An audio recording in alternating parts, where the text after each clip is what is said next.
Hi guys. I had my last client, last new client at least, for MST a couple of days ago.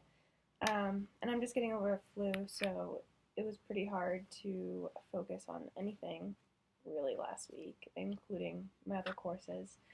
But the client that I'm going to be talking about today is 16.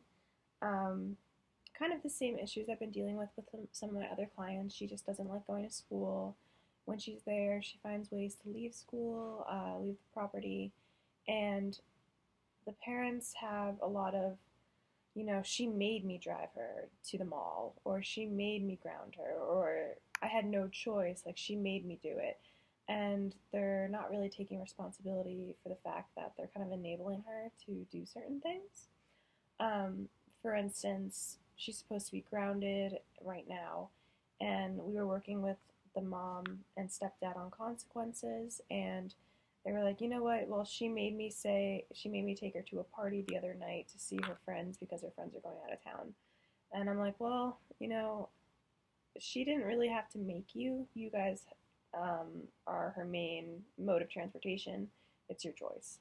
And so overall in MST, it's just trying to make parents understand that their actions have consequences as well as their kids, and that everyone is in charge of their own behavior. So you can walk away from a conversation, disengage from a conversation, and that it usually leads to a lot of results. But the family that I'm working with this girl, she is barely passing any of her classes. She's in high school right now, and it's looking like she might have to take some summer classes or repeat the year that she's in.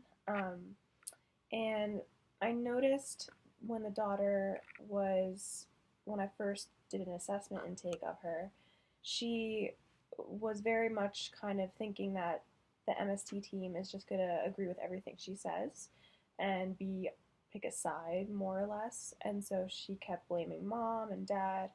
And then the parents kind of thought the same thing on their side, that we were on their side. Which is not true at all. And they would say they would say things that made me a little uncomfortable. Just, like, she's a brat, she's a bitch, she gets so moody, like especially around that time of the month, and stuff that is just not really professional to bring up in conversation. It just kind of felt like they were gossiping about their daughter, and I never have had that instance before. And especially the stepdad, I think he's recently new in their lives. So he kind of noticed, he's like, well, she's the worst, but the younger ones are just as bad, and they're girls too, so they're gonna end up, getting emotional, getting erratic around this time too. I think it's just something we need to learn to deal with.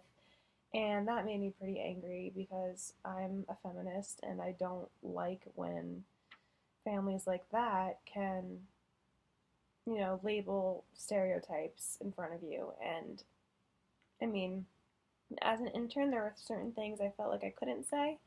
I definitely did stand my foot down when the dad said that. And I said, you know what, that's kind of a misbelief, and I don't think we should bring that into the conversation. That doesn't have to do with her skipping school, unless it's a health problem, so let's not talk about that. Um, but there was a rant that I wanted to go on for that.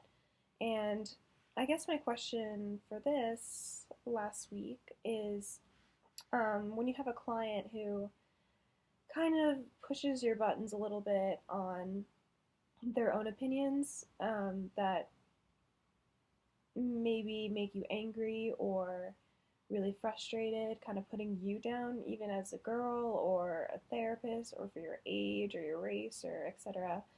Um, how do you deal with that in a responsible way so you don't feel like you're going to make the client angry, but also to protect yourself? Yeah, so hope everyone had a good last week, and I'll see you guys in class. Thank you.